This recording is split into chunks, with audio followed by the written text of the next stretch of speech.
shove up your hair in a clip and expected it to stay. Oh, get in the bin. Okay, that's garbage. Okay, we're doing this again. I'm gonna be real with you here.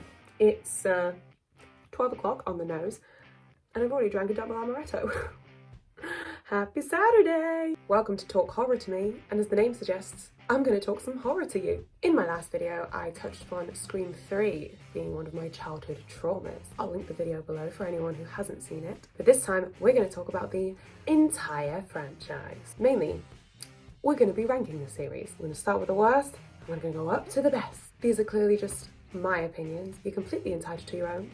That's the point. And I would love for us all to sound off in the comments below, talk about what our favourites are, if they're different, and I support healthy discussion. We're going to start off by issuing a giant spoiler alert here. We're ranking the whole series.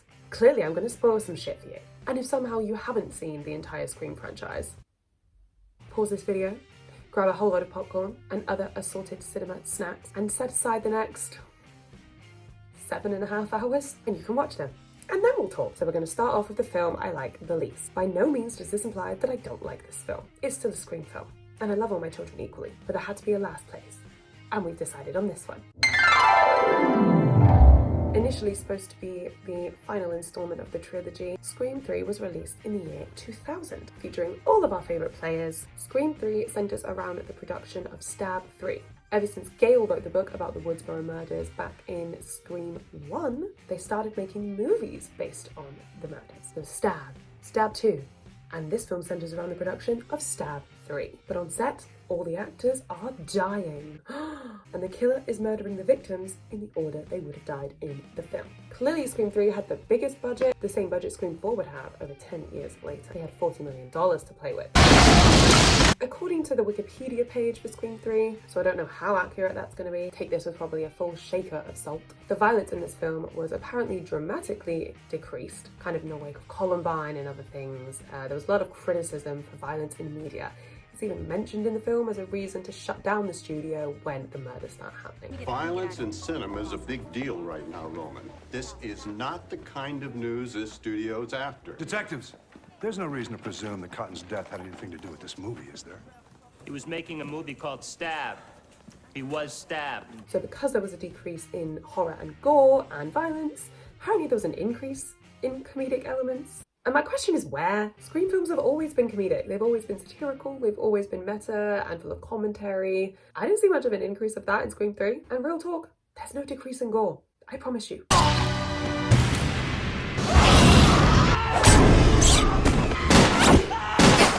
Scream 3 really does have some incredible moments. Of course it would. It's still a Scream film. But in comparison to how perfectly honed in quality some of the others are, oh, it just doesn't compare. It just doesn't compare by a long shot. My favourite comedic aspect of this film is by far Parker Posey as Jennifer Jolie. She plays Gale Weathers in all of the in-universe Stab films. Gale Weathers!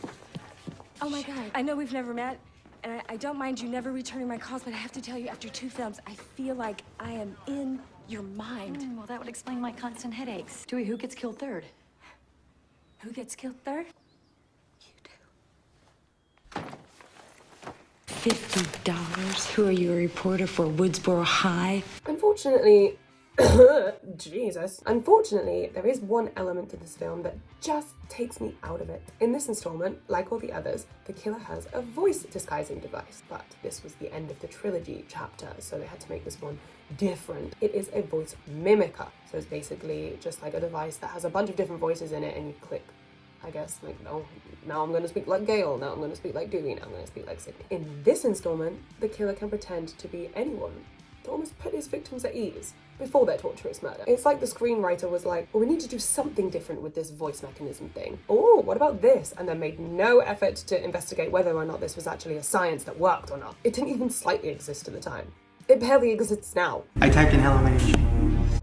Hello, my name is Shane. Wait, it kind of did. The shade. Kind of. And the paper-thin thread that the final reveal holds on to. I touched on this in the last video because I just don't buy it. So Roman Bridger, the director of Stab 3, was somehow slightly off screen all the way back in Scream 1, and apparently he's the reason that Billy Loomis and Stu Macher killed Maureen. Roman Bridger is the illegitimate son of Maureen Prescott, Sid's older brother.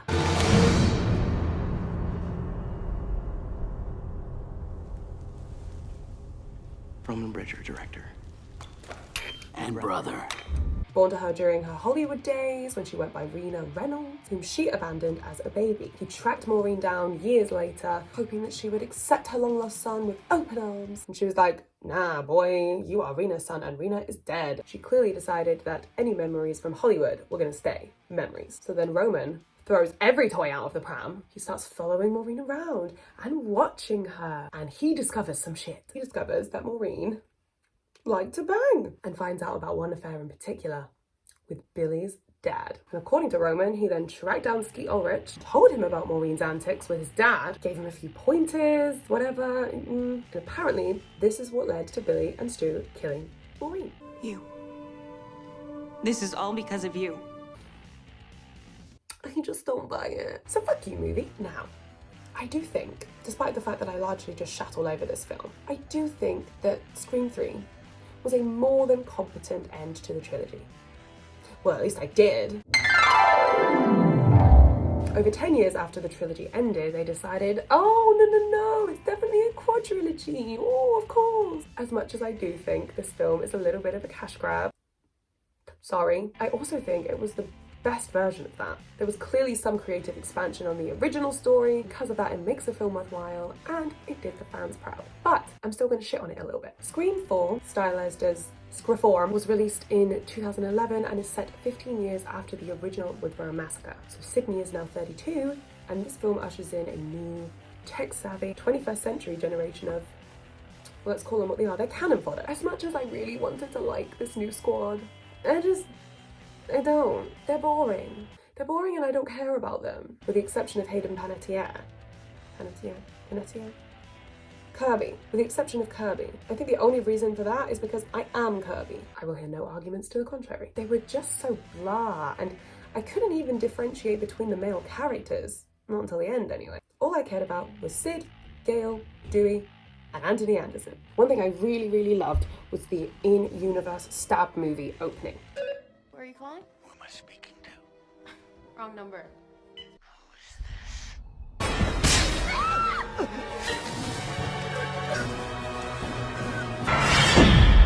There's something real about a guy with a knife who just snaps. There's no element of surprise. You can see everything coming. Did that surprise you? Clearly a comment on the fact that certain horror films just get bunches and bunches and bunches of sequels. It's just cash grab after cash grab after cash grab, torch porn after torch porn after torch porn, and I loved that. And also, it was just nice to see a bunch of different cold opens in an homage to the original. So it made me very nostalgic, and I like that. Thank you, sCaRiEsT. The final Scream centered around Sid's return to Woodsboro. She's just released a book called and it's a bestseller, and her last stop on her book tour is Woodsboro. And upon Sid's return, you guessed it, the murders resume. But we're well into the 21st century now. Things have changed, roll with the punches. The murderer is using the internet, he's using apps on his phone, and the killer is definitely using the internet to his, or her, advantage. What else would you expect from a modern Scream film? It's a commentary on the genre. Of course, it's going to be current and topical. It also calls into debate this generation's obsession with fame, and the fact that you don't really need to be very talented to acquire fame. You just gotta have fucked up shit happen to you. Now, my problems, not in general, just with the film. We'd be here far too long if I started talking to you about my problems. I think the main issue I had with this film, and the reason it's not ranked any higher, was rooted in character development issues. Take Alison Brie's character, for example. Alison Brie plays Rebecca Walters. She is Sid's publicist, kind of looks after Sid's career. Spoiler alert, she's a bitch. Like, a full-blown bitch. Not in the fun Gail Weathers way. Like, you don't like her. Fucking God, Henry! Yes! 2 girls butchered. Payday. I was like, lame PR move, right? Well, fuck me, wow. Now, she's clearly a caricature of a cutthroat PR type, and that will be fine. But there's no other characters like her in this film. There's no other caricatures. And because of that, whenever she's on screen, I completely fall out of the film. Luckily, I don't have to put up with her for very long. On the flip side of that, we have the intentionally undeveloped character of Judy Hicks. Judy's entire character trait, singular, is that she's creepy. That's it. She's Dewey's deputy, and clearly she has a really big crush on him, and she's really weird about it. You're not cheating on your wife if you eat my lemon square. There's this whole weird story point that goes absolutely nowhere. She's real creepy to Sydney. I played a lost boy. You were Tiger Lily. It was so transparent. She was clearly made to be a red herring. So whenever she's on the screen, I was like, well, I don't need to pay any attention to this because it's going to make me think that she's the killer, but she's not. So I'm just going to eat really loud crisps during this segment because I don't need to know shit about what's going on. And fuck your lemon squares, bitch. Now, probably because we're in 2011 and there's a lot more expansion with blood and effects and everything like that, of course, there's a lot more gore in Scream 4. Bars. Some of them are very intense and way more creative, very different, but then there's also simple kills, so you know, we've got a good mixture of the blood and the gore and the guts.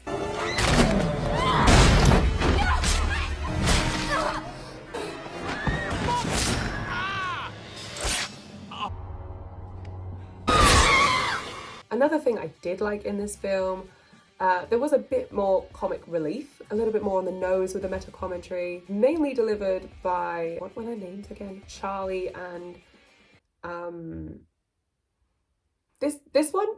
this film's Randy in a way. They deliver all the rules of the horror genre. Now that it's gone on 10 more years and Scream did have a massive influence, there's a lot more commentary to be told. Kind of the one component the killer is missing. Well, if you want to be the new version, the killer should be filming the murders. Yeah, it's like the natural next step in a psycho slasher innovation. I mean, you film them all real time, and then before you get caught, you upload them into cyberspace. Making your art as immortal as you. It's a stab fanatic, clearly. Working on less of a Shriekquel and more of a Scream-make. Copyrighted terms, by the way. Because all there are now are remakes. Only horror the studio's greenlight. I mean, there are still rules, but the rules have changed. The unexpected is the new cliche. Yeah, you gotta have an opening sequence that blows the doors off, dial up some flashy music video direction, and the kill's gotta be way more extreme. Modern audiences get savvy to the rules of the originals, so the reversals become the new standard. In fact, the only surefire way to survive a modern horror movie, you pretty much have to be gay. And also the inclusion of Detective Hoss and Detective Perkins. 10 out of 10. 4-letter word for courage. Guts. No! Should have seen the look on your face. Fuck Bruce Willis. They had a lot of balls in this installment, and I'll tell you for why. They almost convinced me that they were going to kill Gale. Every year in Woodsboro, they have an event called the Stabathon. It's basically a long-ass movie marathon where they watch all 7 stabs back to back, and of course, that's where the killer makes his attack on Gale. Gale behind you!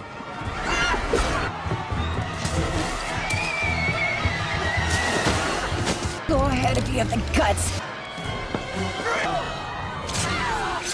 He's recording the murders. What? This time, he's making the movie.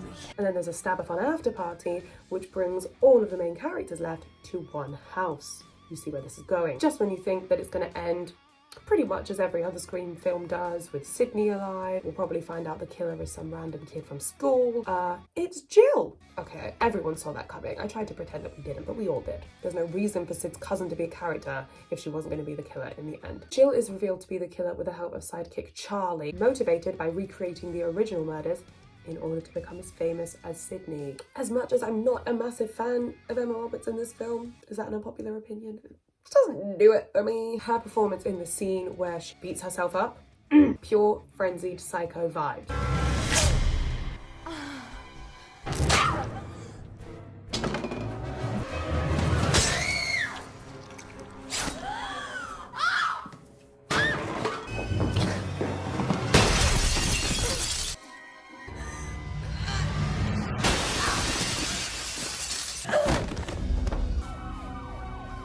I was a little put off by the dialogue in the final scene. You just won't die, will you?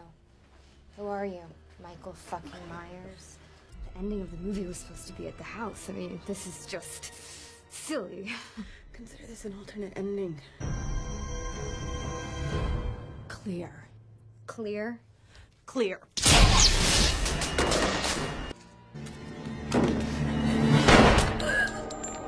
don't know about you, but I feel a whole lot better.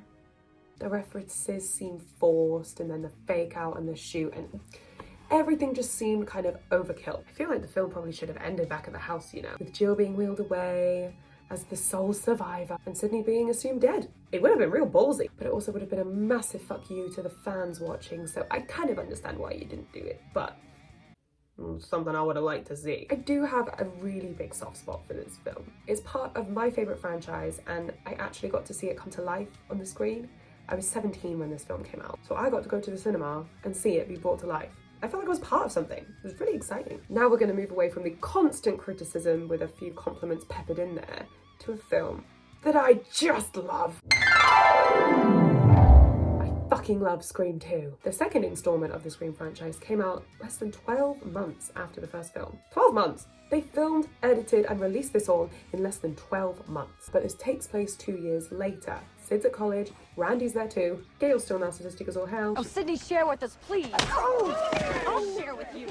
And everything is right with the world. The film starts with what might be my favourite cold open in cinematic history. Definitely holding the top spot with Drew Barrymore's from the original film. And I don't want to hear how you can myth bust the knife going through the toilet wall into Phil's ear. Let me have it. It's fucking genius. There is some damn wild creativity in these films, so let it happen. Suspend reality. And this film, for me, in my opinion, definitely cemented the trope of the cold open back into modern horror, at the time anyway, modern in 1997. And no one does it like Scream. It's so unbelievably ironic. It's so on the nose. The fact that she's screaming and there's people in the audience going, kill her, talking to the screen, completely unaware of what's happening in the theatre they're in. It's fucked up and genius in equal measure. And I love it. So we introduce a new cast of players guiding Sid through this one, because at this point, most of her friends are dead. We've got her boyfriend Derek, we've got Randy, we've got Hallie, we've got Mickey, CoRnEr's out of jail, and for a short amount of time, we've got Buffy the Vampire Slayer on the team. And these are all likeable characters, which is what modern horror can lack. I don't know what it is about most 21st century horror films where I hate the entire cast of protagonists that I'm supposed to be rooting for. Sydney is actually dealing with the events of the first film pretty well, in my opinion, compared to Scream 3, where she's a complete shut-in. She's living on campus, she's dating again, she's screening her calls. Who is this? You tell me. Corey Gillis, 555-0176. Shit! She's moving on with her life. And obviously, this is Scream 2. So of course, this is going to be satirizing the trope of the sequel. Okay, let's get down to business. The way I see it, someone's out to make a sequel. You know, cash in on all the movie murder hoopla. So it's our job to observe the rules of the sequel. Number 1, the body count is always bigger. Number 2, the death scenes are always much more elaborate. More blood, more gore. Carnage, candy. Your core audience just expects it. Windsor College students start dying. After the initial attack at the movie theatre, sorority killing, it became clear that this was not an isolated incident. There's this kind of weird, underused subplot that I think if they'd have carried it on would have been really, really cool. Is Cece the girl's real name? No, it's Casey Cooper. As in Casey Becker? She was a young victim in Woodsboro, as well as her boyfriend, Stephen Orth. As in Phil Stevens. Maureen Evans, Maureen Prescott. Do you think someone's trying to duplicate Woodsboro? It looks like it. I think you have a copycat on your hands, Chief. But then the killer just starts knocking off anyone they wanted to die from the first film, which was a shame. I don't think Randy needs to die. F's in the chat for my man Randy. Derek. Derek is the appropriate use of a red herring. There's Derek, the obvious boyfriend. Hello, Billy Loomis. The guy's pre-med and his pity me surface wound conveniently missed every major vein and artery. So you think it's Derek? Not so fast. Because I don't know about anyone else, but I was completely with Sid up until the reveal. Like, could history really be repeating itself? Or maybe it's a double bluff. But surely the film wouldn't really do that. It would be kind of genius. Until the moment Mickey shoots him and we all feel bad. Sorry, Derek. I really think that the performances in this film are what make it. Even performances from like supporting characters, like there's Portia de Rossi and Rebecca Gayheart who play the sorority sisters. Hi! No, I really mean that. Hi. They kind of help to provide the audience with a comforting sisterhood vibe that nothing wrong could happen in a sorority. And that is the perfect false sense of security to make Cece's death even more fucked up. Do you want to die tonight, Cece? Hello?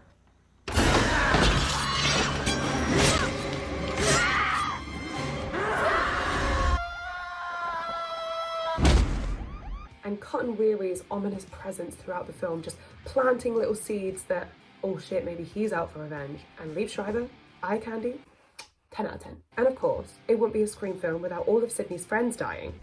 Fuck you!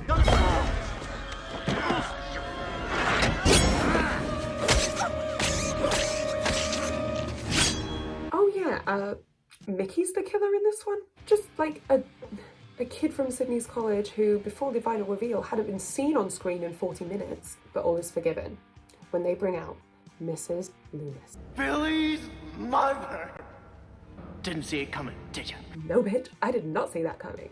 Fucking genius. And Laurie Metcalf is god tier crazy. Look at these eyes. And I really enjoyed the juxtaposition of the motives. Mickey's very 90s motive of, I'm gonna blame the movies. Movies caused the violence in cinema to be repeated as the violence in real life. Versus Mrs. Loomis's, My motive isn't as 90s as Mickey's.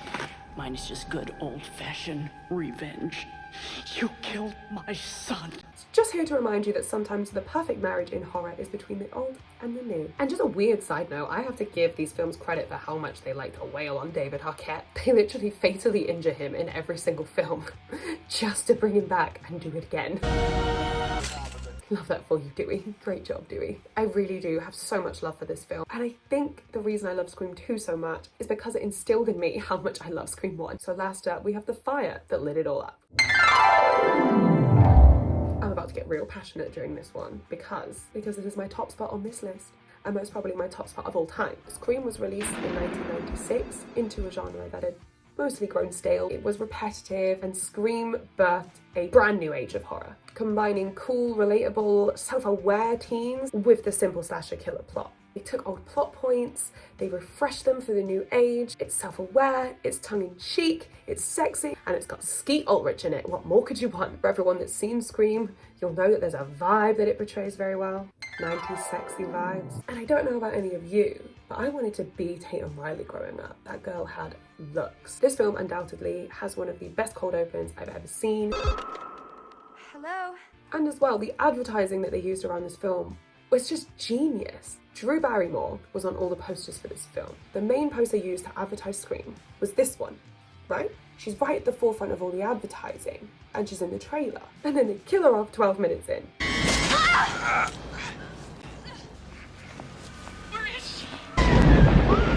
Scream centers around our protagonist, Sydney Prescott, a 17-year-old high school student whose mother was murdered the year before. So she's got problems, she's got intimacy issues, and she's quirky and relatable. The perfect final girl. Almost a year to the day of her mother's murder, a serial killer starts tearing through the small town of Woodsboro. Killings are brutal, outlandish, gory, and calculated. Sid's got a really good community of people around her. They all seem to be really protective considering what's happened to her. Dewey Riley, Tatum's older brother, is a police detective, and him and Tatum kind of look after her throughout this film, or at least they tried. And a lot of people in the community seem to know Sydney because of all the tragic things that have happened to her.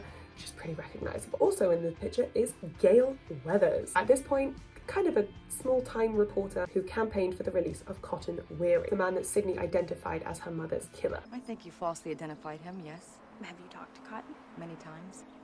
And has his story changed? Not one word. He admits to having sex with your mother, but that's all. He's lying. He raped her, and then he butchered her. Her blood was all over his coat. He left his coat at your house after your mother seduced him. I saw him leave wearing it. No, you saw someone leave wearing that coat. The same someone who planted it in Cotton's car, framing him. So there's a little bit of tension between the two ladies. Gale's kind of portrayed at first as this kind of cutthroat, horrible journalist type, but you grow to love her. Probably one, because it's Courtney Cox. She was very lovable at the time, being in Friends. She was kind of a character that everyone sort of loved, probably regardless of who she was playing. But then you do grow to love her because she's the smartest person in the room. She's brilliant and kind of endearingly neurotic. I kind of just like to think of her as an extra bitchy version of Monica Geller. Maybe this is just what Courtney Cox is like all the time. I want to be friends with that girl. Sydney's boyfriend is 90s sex god Billy Loomis, and his appeal is brooding mystery and the fact that he looks like a young Johnny Depp. Sid's kind of having problems getting intimate, probably because she's very scarred of what happened to her mum, but Billy seems to think she should be over that by now. When my mom left my dad, I accepted it. It's the way it is. She's not coming back. This town is clearly on edge after the home invasion and double homicide of Casey Becker and her boyfriend Stephen Orth, so Sid's probably, especially cautious, and there's someone sneaking around that night. And when the murderer attacks Sydney, it's kind of real apparent that this is personal. He's persistent, he's kind of torturous in the way that he's attempting to scare her senseless before he kills her, attempting to kill her on several occasions. The first suspect kind of shoved in our face is, of course, Sid's boyfriend, Billy.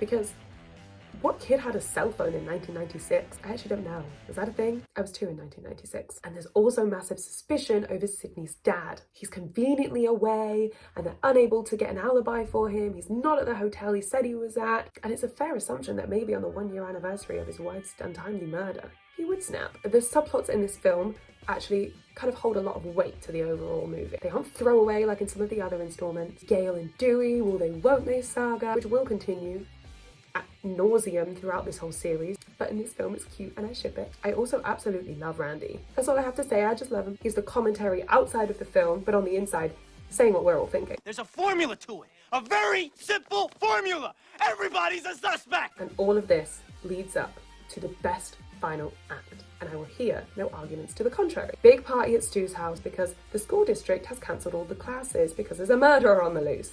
So what do these kids decide to do? They decided it was hella appropriate to throw a rager in celebration. It's called tact, you fuck rag. And the party provides us with some pretty cool deaths. Honestly, this film has some of my favourite kills in the horror genre. Mainly Stu's death via TV, Casey Becker's death via tree, and Tatum's death via garage door. Later on, the party kind of clears out, it's getting late, and Professor Himbry has been strung up on the football field, and they decide that's something I want to go look at. Listen up. They found Principal Henry dead. He was gutted and hung from the goalpost on the football field. Let's go over there before they pry him down. Great. But upstairs, Sydney decides that even though she's not 100% sure that Billy isn't the killer, now would be a great time to lose her virginity to him. But I guess her suspicions are silenced pretty quickly after he's stabbed post-coitus.